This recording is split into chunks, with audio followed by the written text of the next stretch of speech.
most people searching Atlanta court records end up wasting hours on fake websites, outdated databases, or just incomplete searches. Well, in this explainer, you're going to learn the absolute fastest, legitimate way to find real court records online, completely step by step.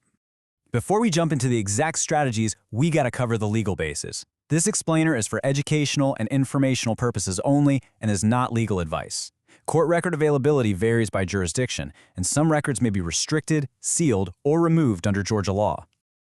Okay, let's dive right into this. We're going to cover fake versus official sites, statewide and federal records, Fulton County, DeKalb County, the Atlanta Municipal Court, and finally, hidden records. Part 1. Fake versus official sites, knowing where to look. So, your very first hurdle isn't actually the law, it's the internet. You've probably hit a wall of scammy third-party sites demanding your credit card for basic searches, right? Yeah, avoid those. Their data is notoriously unreliable. Instead, you want official government portals. They are free to search, they give you real-time data, and they'll always be on .gov domains or hosted by official state vendors like Tyler Technologies. If a site is holding a basic docket search hostage behind a $30 paywall, you're definitely in the wrong place. Part 2. Statewide and federal searches, the broadest net. Expert researchers always start at the top before drilling down, which brings up a really great question. How do you search across multiple Georgia counties at once without checking 100 different websites?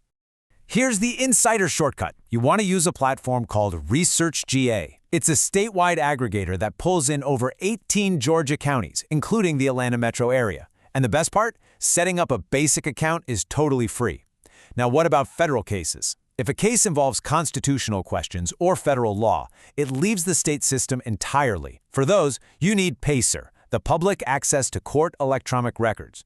Specifically, the PACER Case Locator is your go-to nationwide index to find federal cases, like those in the Northern District of Georgia. Part 3. Fulton County Court Searches, the Metro Hub. All right, now we drill down to the county level. Because Atlanta is mostly in Fulton County, they operate a massive digital infrastructure. You absolutely have to match your case type to the right court database. Superior Court, that's your heavy hitter for felonies, major civil disputes over $25,000, and family law. State Court handles misdemeanors, traffic violations, and smaller civil stuff. And the Magistrate Court deals with small claims and warrants. Knowing this hierarchy stops you from, say, hunting for a felony arrest in a traffic court database. To actually search these Fulton County records remotely, you're going to use the Fulton eServices platform. Step 1. Navigate to the eServices portal. Step 2. Select either a criminal or civil search. Step 3. Query by the party's full name or case number. And Step 4. You just open the digital file to check the case timeline and current status. Oh, and as an added bonus, this portal also integrates real estate databases so you can check property deeds right there in one place. Part 4. DeKalb County Court Searches, the Odyssey System. Now remember, the city of Atlanta extends significantly into DeKalb County. If you only check Fulton, your search is completely invalid. DeKalb uses a totally different digital system called the Odyssey Portal, run by Tyler Technologies. It gives you real-time tracking of state court cases, and beautifully, you can search by name, citation number, or even a vehicle tag. That is an incredibly powerful feature. Plus, if you need to connect civil judgments to physical assets, DeKalb has a separate tool for that called Landmark Web for property deeds and liens. Now, what's really interesting about this next point is that it reveals a massive trap for novice researchers. The Superior Court in DeKalb often does not use an interactive search bar. Instead, they publish their dockets as static PDF calendars organized by the judge.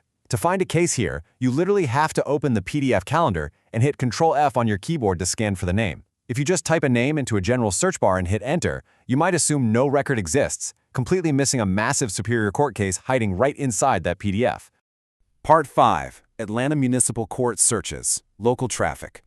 So we've gone from federal to state down to the county level. Now we reach the hyper-local layer. If someone gets a standard speeding ticket from the Atlanta Police Department, where does that record actually go? It doesn't go to the state, and it definitely doesn't go to the Fulton or DeKalb Superior Courts. It lands right here at the Municipal Court on Garnett Street. Checking this is super straightforward. Just go to court.atlantagA.gov, use their specific Find My Case tool, and search by the citation number, full name, or driver's license. This is exactly how you confirm a court date or see if a ticket is eligible to be paid online without showing up in person. But pay very close attention to this number, 5. the Atlanta Municipal Court has a critical 5-day processing lag. Citations are generally not visible online until about 5 days before your scheduled court date.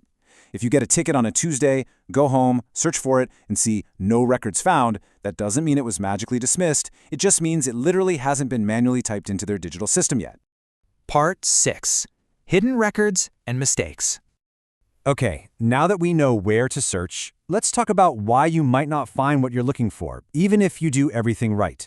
In Georgia, there's a legal process called record restriction, which used to be called expungement. Basically, this removes dismissed or not guilty criminal history from public-facing portals. The record still exists for law enforcement, absolutely, but you, as a public researcher, on those county websites, you won't be able to see it at all. And this brilliantly illustrates how a single date changes the entire digital footprint. If an arrest happened before July 1, 2013, the individual had to manually apply for this restriction and pay a fee. A lot of people just never bothered, so those older dismissed charges might actually still pop up in your searches. But for arrests after July 1, 2013, the prosecutor can trigger that restriction automatically upon dismissal. It's a huge difference. To wrap this up, let's rapidly recap the biggest mistakes that will absolutely ruin your search. 1. Forgetting that Atlanta spans both Fulton and DeKalb counties. 2. Ignoring that 5-day municipal processing lag and assuming a ticket vanished. 3. Pulling out your credit card for a scam background check site instead of using the free official.gov portals. And 4. Assuming a DeKalb Superior Court record doesn't exist just because you forgot to use Control-F on a static PDF calendar. Once again, to ensure we are all perfectly clear on the complexities of Georgia public records, this explainer is for educational and informational purposes only and is not legal advice.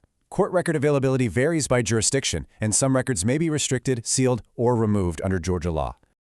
I'm going to leave you with this really powerful thought from our research. The foundational understanding of jurisdiction remains the most critical tool in the researcher's arsenal. It isn't about typing a name into a magic search box, right? It's about knowing exactly which sovereign entity actually holds the data you need. If this step-by-step guide saved you some time and frustration, please hit that subscribe button for more insider explainers. So, I gotta ask, which court portal are you gonna conquer first with these new skills?